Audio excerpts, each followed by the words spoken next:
People की डायन भाग। एक उत्तर प्रदेश के एक छोटे से गांव धूलपुर में एक बहुत पुराना पीपल का पेड़ था। गांव के लोग कहते थे कि उस पेड़ में एक डायन रहती है। जब भी कोई आदमी रात के समय उस रास्ते से गुजरता, वो कभी लौटकर नहीं आता। लोगों का मानना था कि 100 साल पहले उसी गांव में गंगा नाम की एक औरत रहती थी। वो देखने में बहुत सुंदर थी, पर लोगों को शक था कि वो तंत्र मंत्र करती थी। एक दिन गांव के कुछ लोगों ने उसके ऊपर काला जादू करने का आरोप लगाया और उसे जिंदा जला दिया।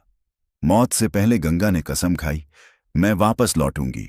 इस गांव के हर इंसान की मौत मेरी आंखों के सामने होगी। तुम सब जलाओगे मुझे, मैं जलाऊंगी तुम्हारी आत्माएं। तब से हर अमावस्या की रात उस पीपल के पेड़ से चीखें आती थीं। आज की रात विनय, शहर से आया एक इंजीनियर, गांव में एक सड़क का सर्वे करने आया था। सबने उसे चेतावनी दी थी, अमावस्या की रात उस पेड़ के पास मत जाना। पर विनय हंस पड़ा, डायन वायन कुछ नहीं होता, ये सब अंधविश्वास है। रात के 12 बजे विनय अपनी टॉर्च लेकर उस पेड़ के पास पहुंचा।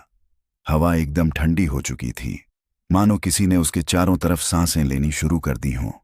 जैसे ही उसने कैमरा निकाला, हवा में एक तेज झोंका आया और पीछे से एक औरत की आवाज आई, मेरे गांव में अजनबी क्यों आया?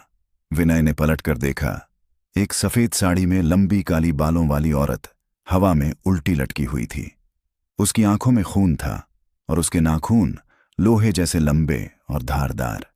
विनय ने दौड़ने की कोशिश की, पर उसके पैर जमीन से चिपक गए।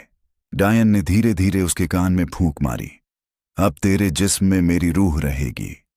अगली सुबह गांव वालों को पीपल के पेड़ के नीचे विनय का शरीर मिला। आंखें खुली थीं, लेकिन शरीर ठंडा और पत्थर की तरह सख्त।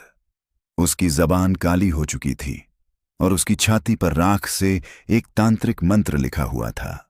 उस दिन के बाद गांव में फिर से वही डर लौट आया। हर अमावस्या की रात कोई न कोई गायब हो जाता, और आज भी अगर कोई उस पेड़ के पास रुक जाए तो कान में धीरे से वही आवाज आती है, मेरे गांव में अजनबी क्यों आया?